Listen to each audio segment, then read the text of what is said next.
இன்றைக்கி ஒரு குட்டி ஷாப்பிங் தான். வாங்க நம்ம எங்கே போகிறோன்னு பார்க்கலாமா? எங்கேயும் இல்லைங்க, வேளச்சேரி பிவிஆர் மால் தான் போகணும். ஐஸ்கிரீமை பார்த்தோன்னே வாங்கித்தானே என் ஹஸ்பண்ட் வழக்கம் போல் கழுவி ஊற்றுனாரு. குரலே மாறி இன்னும் 1 மாதம் கூட ஆகல, அதுக்குள்ளே திருப்பி ஐஸ்கிரீமா எவ்வளோ பட்டாலும் அனுபவிக்க மாட்டியான்னு கேட்டார். ஆனால் யாரெல்லாம் ஹல்திராம்ஸில் ஐஸ்கிரீம் சாப்பிட்ருக்கீங்கன்னு சொல்லுங்கள். 20 ருபீஸ்க்கு சீரியஸாக சூப்பராக இருக்கும். ஆனால் என் பேட் டைம் ஐஸ்கிரீம் இல்லை. சரி டிஃபன் பாக்ஸ் வாங்கலான்னு சொல்லிட்டு மாடியில் போய் பார்த்தா ஒரு கலெக்ஷனும் இல்லை. எல்லாம் டிமார்ட்டில் இப்படி இருக்கும் அப்படி இருக்கோங்கிறாங்க. ஆனால் எனக்கு தெரிஞ்சு ஒன்றுமே இல்லைங்க. ரொம்ப கம்மியான ப்ராடக்ட் தான். அது வேளச்சேரியில் அப்படி இருக்கான்னு தெரியல.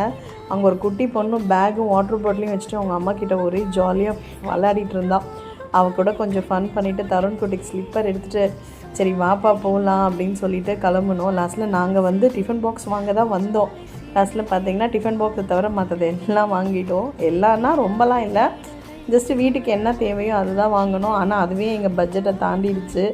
நாங்கள் மினிமம் ஒரு 500க்குள்ளே டிஃபன் பாக்ஸ் வாங்கலான்ட்டு வந்தோம். ஆனால் அங்கே போய் பார்த்தீங்கன்னா பில்லு 2000 கிட்ட வந்துருச்சு. என்னடா இது அப்படின்ற மாதிரி இருந்தது. லாஸ்ட்டில் பில்லுக்கு 140 மினிட்ஸ்க்கு மேலே வெயிட் பண்ணோம். அந்த 2 பொருள் மிஷின் ரிப்பேர். அப்புறம் மேலே சுற்றி பார்த்துட்டு வந்து